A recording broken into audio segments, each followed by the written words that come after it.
Today I'm going to show you how I make pepperoni pizza that rivals any takeout joint. This is what you'll need for the crust. These are the ingredients you'll need for the sauce.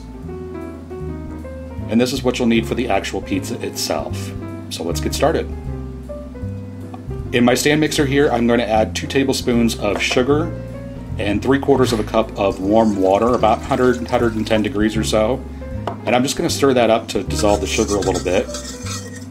And then I'm going to take 1 teaspoon of active dry yeast and I'm going to sprinkle that on the top.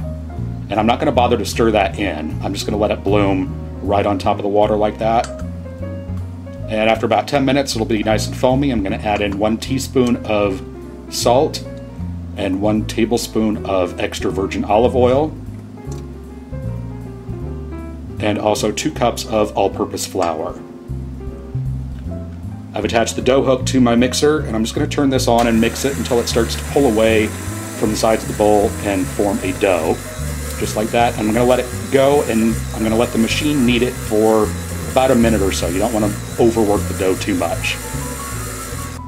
And then I floured my hands and just taking the dough out of the bowl, and I'm going to shape this into a nice ball. I'm going to take some non-stick spray. I'm going to spray the bowl down. I'm going to put my dough back into the bowl.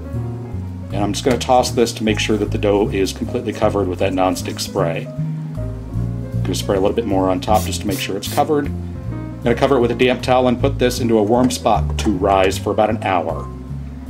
For my sauce, I've got 6 ounces of tomato paste. I'm going to add 3/4 of a cup of water to that.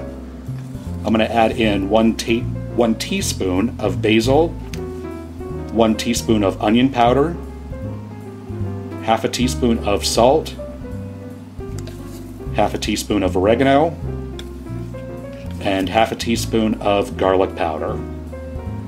And using a whisk, I'm just going to whisk this together, and I'm heating this over medium heat, and you want to continue to stir this as you're heating it. And once it gets nice and bubbly, I'm going to turn the heat off, and I'm going to stir in 1 tablespoon of freshly grated Parmesan cheese. You just want to mix that in until it's melted, and then you want to set this off to the side and let it cool completely before you use it. I'm going to preheat my oven to 500 degrees Fahrenheit, and I've got a 16-inch pizza pan here, and I'm just going to dust the top of it lightly with some cornmeal, maybe a tablespoon or so. And I'm going to turn out my dough onto that. I did not bother to punch it down or anything.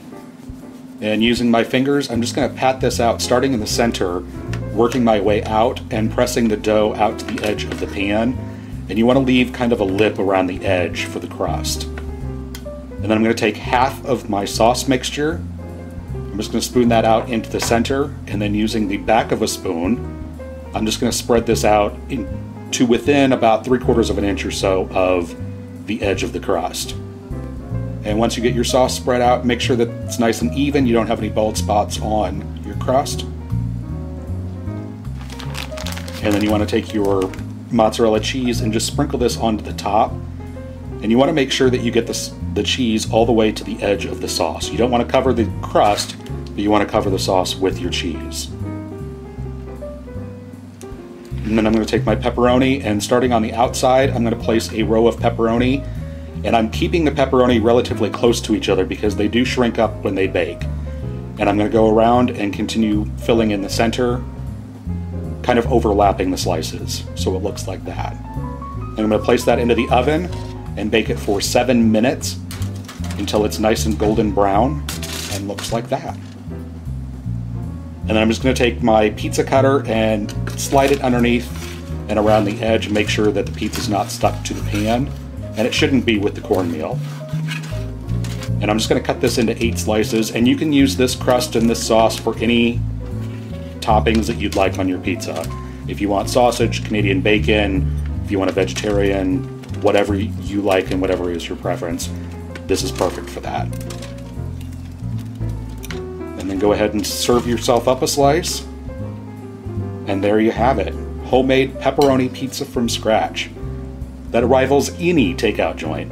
Hope you guys enjoy, and thanks so much for watching.